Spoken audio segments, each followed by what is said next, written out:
వాడిని లేవ్వకుండా చేసిర్రు. ఇప్పుడు పొద్దు పడిచిన కాడు ఉన్నాడు వాడు ఎట్లా బతాడు? ఈ ఇద్దరిని చంపుతాననే సుత్తురు వాళ్ళు ముగ్గురు.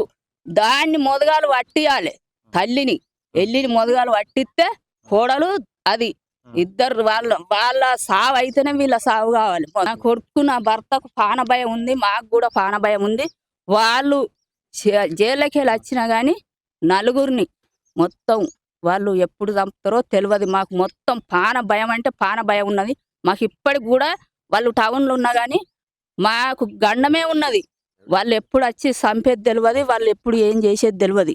వాళ్ళ నిడితే మాత్రం అయితే మంచిగా ఉండదు.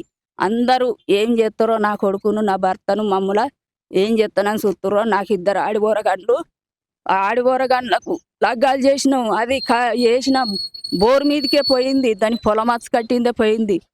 దాన్ని ఎట్లా చేస్తారో ఇక మీరు ఏం చేస్తారో. మాకు పంట లేక మేము 10 ఏళ్ళు ఏడ్చినాం. 10 ఏళ్ళకు మేము పంట వండి బోరు వేసుకున్నాం. ఏదో 4 బోర్లు వేస్తే ఒకటి పడ్డది. ఒకటి పడ్డాక ఇగో ఈ పొలం అచ్చకట్టుకున్నాం. అచ్చకట్టుకుంటే ఇక ఇప్పుడు ఓర్తలేదు తోవకున్నదని. ఇక ఏం చేస్తారో మమ్మల్ని ఎట్లా చేస్తారో మాకు పాన భయం ఉంది. వాళ్ళని విడిచిపెట్టద్దు, ఎక్కడికి వెళ్ళి వాళ్ళని మొత్తానికి ఇడవద్దు. వాళ్ళకు ఉరి శిక్ష పడాలి, వాళ్ళందరికీ పడాలి. మాకు పాన భయం ఉంది. మరి మమ్మల్ని చంపుతారా వాళ్ళని చంపుతారా?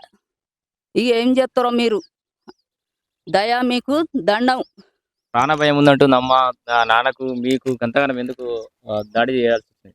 ఈ సమస్య ఇప్పటి నుంచి కాదు సార్, దగ్గర దగ్గర 4 సంవత్సరాల నుంచి జరుగుతుంది. 4 సంవత్సరాల క్రితం డైరెక్ట్ గా మేము ఈ ల్యాండ్ అనేది ఇప్పుడు సమస్య కాదు. 30 ఏళ్ళ క్రితం అంటే నేను ముట్టక ముందుకు పంచుకున్నారు మా నాన్న వాళ్ళంతా. ఇదంతా 30 ఏళ్ళ తర్వాత ఇప్పుడు వచ్చి సమస్య వాళ్ళు మొదలు పెట్టారు. ఏం మొదలు పెట్టారు? డైరెక్ట్ ల్యాండ్ మళ్ళీ పంచుకోవాలి, నీ దాంట్లో నాకు సగం కావాలని చెప్పి ఎవ్వరు ఇన్వాల్వ్ కూడా కాలేదు. వాళ్ళంతా వాళ్ళే ఫ్యామిలీ మెంబర్సే.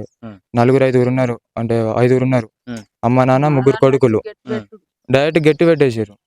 4 పెద్ద మనుషులు లేరు, ఎవరు లేరు. వాళ్ళ ఫ్యామిలీ వాళ్ళే సొంతంగా అది చెప్పేసి అలా గొడవలు స్టార్ట్ చేశారు. మరి రండి ఏంది ఎందుకు గట్టి పెట్టారు మాట్లాడుకున్నారు అంటే ఎవ్వరు ముందరికి రావట్లేదు. కానీ రాత్రికి వెళ్ళుతురు, పంట నాశనం చేస్తారు. ఏంటిది షార్టర్లు కోసేస్తారు, పైపులను కోసేయడము, వైర్లు కోసేయడము, కంప్లీట్ బాక్స్ ఉంటుందా బాక్స్ తీసుకెళ్లి పలగొట్టేయడము. ఇవన్నీ మళ్ళీ పొద్దున పూట 4 చేసినా కానీ రాత్రి పూట చేస్తారు పనులన్నీ. ఇలా కాదు